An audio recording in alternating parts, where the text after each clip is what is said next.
سلام. ترس برای بعضی آدمان باعث نجات دادن جانشان می شود، اما بعضی دیگر از ترس برای بقوت کردن خود استفاده می کنند، مخصوصا ترس از بلندی ها. حالا ما اشخاصی را نام بر می کنیم که کارهای دیوانه‌وار کرده‌اند و اگر این صحنه ها در کامera ثبت نمی شد، کسی به واقعی بودنشان باور نمی کرد. در این ویدیو خواهید دید که اگر انسان ترسش را بشکند، رکوردهای عجیب می گذارد.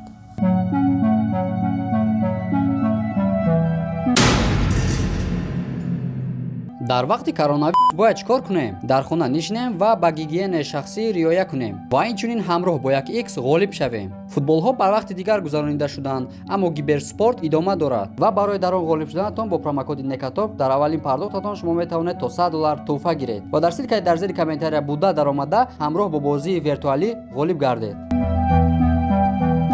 در شهر کالیفرنیای امریکا یک جوان که در رویش ماسک داشت به یگان پاراشوت دنیای اینترنت را حیرت زده کرد. این مرد خود با ویدیو کردن این کارش کاری کرده است که باوری کس نمی آید. او تا حد مشهور شد که حتی کانال ABC نیوز او را به واخوری دعوت کرد. در این ویدیو دیده می شود که این جوان رویش را محکم کرده از اتاژ 8 به درون آب می پرد و وقتی به آب می رسد از کوپروک روی آب فقط چند سانتی متر فاصله دارد. شهروندان کالیفرنیا با دیدن این صحنه به حیرت آمده بودند. این مرد با این کار خواسته است که قدرت خود را به دیگران نشان دهد.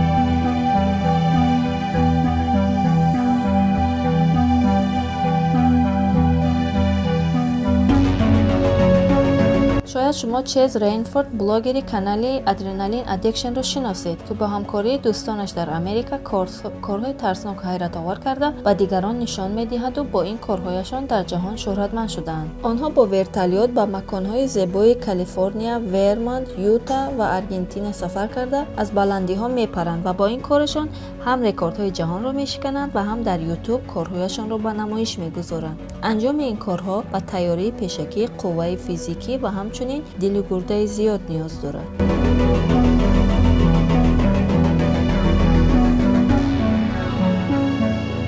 فلیکس باومگارتنر را نمی‌شناسند، پس با او شناس شوید. او پاراشوت بازی مشهور جهانی است که تا حال چندین رکوردها گذاشته است. او اولین شخصی بود که از روی برج پتروناس مالزیا به زمین پرید. او اولین نفری بود که از روی کانال منش گذشت و همچنین اولین کسی بود که از اتاژ 90 برج تایپ 101 به پایان پرید. اما تمام این کارها برای فلیکس فقط یک تیاری بود برای گذاشتن رکورد جهانی دیگر. او سال 2012 از استراتوسفر پریش کرد که جهان از آن شگفت زده شد. پس از برآمدن با بلندی 39 کیلومتر از سطح زمین پرید که این کار او در تاریخ به جای خواهد ماند.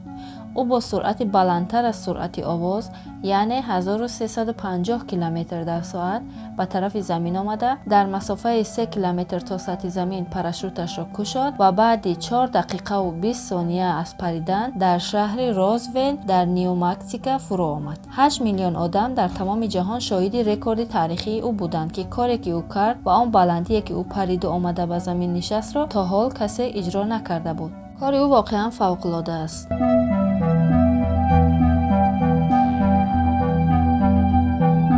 اولین انسان روی زمین که به همه ثابت کرد که از بلندی‌های آسمان به پاراشوت پرواز کردن ممکن است. او سال 2016 رکورد پریدن از نقطه بلند آسمان به پاراشوت را به نام خود ثبت کرد. از ارتفاع 7500 متر پریده در 2.5 دقیقه و با سرعت 193 کیلومتر در ساعت روی توری که نصب کرده بودند فرود آمد. این تور به بلندی یک ساختمان 20 اتاژه نصب شده بود و اندازه آن 30 به 30 بود. ایکنز برای اجرای این کار هیجان انگیز 2 سال مشق کرده بود. او برای پاراشوت بازی آموزش دیده بود و در این کار الکی استاد شده بود، زیرا این کار را از 12 سالگی آغاز کرده بود. برای پریدن از مسافه 7500 متر 2 سال مشق کرد. اما قهرمان دیگر این ویدیو آنتی تانتی کیونین از فنلاندیا، او نیز پاراشوت باز است اما برای اجرای کارش وقت نداشته است و پیشکی مشق نکرده است. او پیش از پریدن پاراشوتش را به هوا پرتافت و خودش به یگان لباس یا پاراشوت دیوانه‌وار به هوا پرید. او از بلندی 4000 متر از سطح زمین خودش را به زمین رها کرده بعد 40 ثانیه پریدن از لباس یکی از پاراشوتداران قپیده به یگان آسیب به زمین میرسد. او برای آن کار ریسک کلانی کرده است. پریش او از پریدن لوک اکینز خطرناکتر است، چون اگر در 40 ثانیه اول شمال پاراشوتداری همراهش را دورتر میبرد، پس دیگر واقعه دیگر خیلی پیش میرفت و حتما حادثه رخ میداد. اما وقتی او بلندی کرد و سلامت به زمین رسید.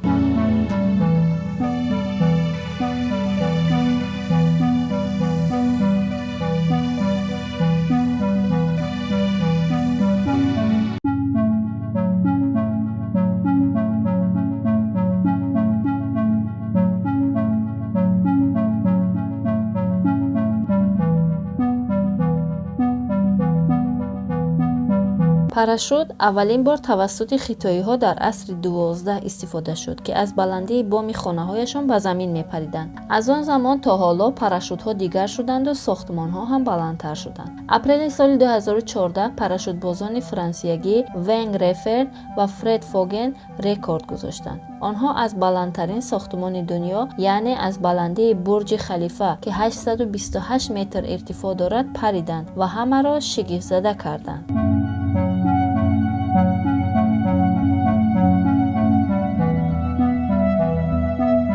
دایوری شرکت سکایویت دبی گفته بود که برای پرواز این دو پاراشوتباز فرانسوی تمامی شرایط مهیا بود. این صحنه دیدنی و زیبایی که هر بیننده را حیران میکرد با چندین کامراها ثبت کرده شد. ونگ رفرد و فرد فوگن در پایان برج خلیفه چترهایشان را باز کرده به زمین فرود آمدند و رکورد نو را گذاشتند.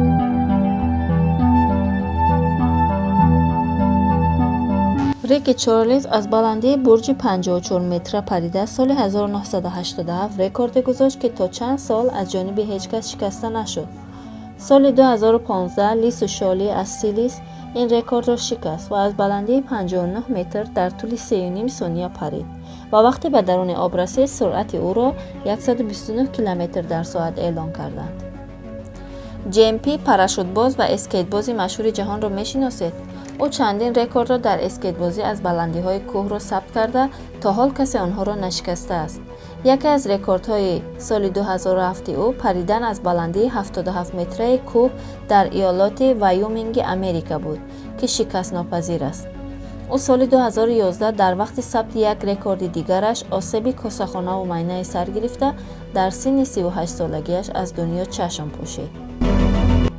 دارینگ فلری 56 ساله از امریکا با شکم به آب پریدن رکورد گذاشته است. اینجا بلندی پریشی او مهم نیست، بلکه پریدن از بلندی نه آنقدر زیاد ولی با شکم آسان نخواهد بود. ثبت این صحنه‌ها در ماه فوریه سال 2011 در زمستان شده است. فلر برای پریدن به درون آب از بلندی 11 متر باید جهت شمال، دمای آب و موقع روز را بداند و از همه مهمتر با آرامش خاطر این کار را انجام دهد. او گفته است که پریش را با آب‌های عادی انجام می‌دهد و زیر آب جسم‌های ملایم قرار می‌دهد تا بدنش آسیب نبیند.